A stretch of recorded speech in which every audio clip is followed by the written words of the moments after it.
Mr. Murali Pillai.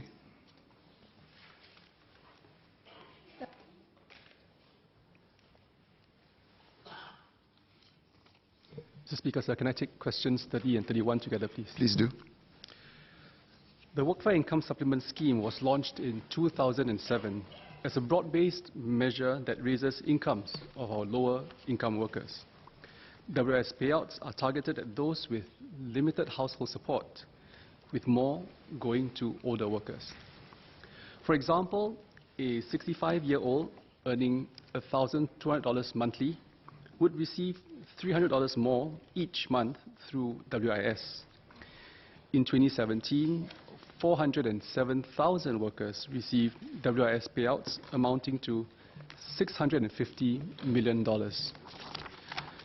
WIS is regularly reviewed to ensure that the target groups continue to be helped. Since inception, the qualifying income ceiling has been raised 3 times, with the most recent revision being effected on the 1st of January 2017, just 2 years ago. The Ministry of Manpower is conducting its regular review of WIS scheme to ensure that it continues to provide meaningful support to lower-income workers. And we will take into account the increases in income over the last few years and announce the results of the review when ready. Most WIS recipients, or most Workfare recipients, also receive other forms of government support to meet their living needs. So WIS is not the only mechanism in which we help our low-wage workers. Nearly all our WIS recipients receive U-Save rebates, and over 90% receive GST vouchers.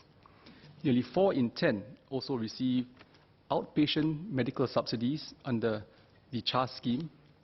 And overall, a 65-year-old worker, the same one I mentioned earlier, earning $1,200 a month, would receive government transfers comprising Workfare, silver support, and GST vouchers amounting to nearly 6 months' worth of salary a year, or about $7,000 annually.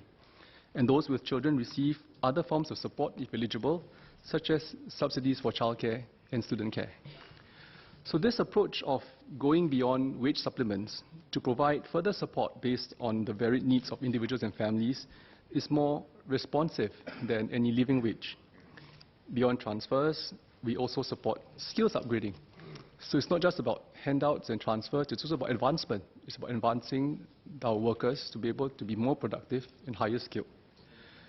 With better skills, our workers can access better wages and better jobs. And government-funded programs such as the Workfare Training Support, our Adapt and Grow initiative, and Skills Future provide active support to promote jobs and skills upgrading in all sectors of the economy. And this so that our low-income workers can progress along with the rest of the workforce. In fact, as a result of these efforts, real wage at the 20th percentile grew faster than the median. So between 2012 and 2017, incomes before government transfers at the 20th percentile of workers grew at 4.2% per annum, or roughly about 20% over the last 5 years, faster than median income growth of 3.4%, or about 16% over the last 5 years in real terms. Like other Singaporeans, our lower income workers also have the opportunity to build up their assets. So among WIS recipients, 75% own their own homes. So that's a significant statistic because very few places in the world, in fact, I don't think you can find one where low-wage workers own their own homes, are able to build up assets. So we recognize that there are low-income workers not in formal employment, although their incidence in Singapore is generally low, but we are still concerned about the risks informal workers face. For example, they have little recourse if the employers fail to make timely payments or compensation for work injury, or if their services were unfairly terminated.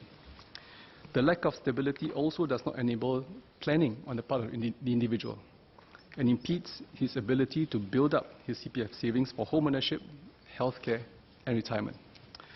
We should hence avoid unwittingly blurring the difference of such work arrangements for workers or creating an avenue for employers to have reduced or no obligations for these workers with weak bargaining power. This is also why our focus is to help these individuals access formal work arrangements. Through Workforce Singapore, we seek to bring informal workers back into formal employment. Those in need of financial assistance can also approach the social service officers or the SSOs. I think member would probably be very familiar with it too, having helped many of our low-income Singaporeans. Because SSO officers also assesses the needs of each family holistically and work together with WSG and NTUC's E2I to facilitate employment assistance where needed. In the meantime, informal workers continue to be eligible for other support schemes such as U-Save rebates, GST vouchers, and CHAS. Ms. Rahayu Mazam. Thank you very much. Thank you, MRS, for your comprehensive answer. I just wanted to explore a little bit on the possibility of actually looking into studies, because I appreciate the challenges and the concerns in making sure that our workers are put into formal employment, but that are put into formal employment. But there are concerns for those who are in informal employment, as you say, that they already have other challenges, and usually a lot of them are in transition as they are trying to get into better jobs. They are in the midst of trying to get income and sustain the family. So the realities of life is that they do require some support. Although there's some other assistance, it is still quite hard to meet the daily demands and actually deal with the rising costs. So I'm wondering whether we could at least look into it and have some studies in some way where we could actually use the WIS as a motivator so that they can actually be put into formal employment eventually. Sure. I thank the member for her question. In fact, I think if you look at the informal worker today, the challenge is that because they don't have a formal contract and they're outside of the CPF system, so it's very difficult to gauge what their monthly salaries are, for example, if they're contributing. And our long-term goal is really to help them build up their retirement adequacy. So therefore, I think it's better that we move them to formal employment. But I hear you, and something that we could look at.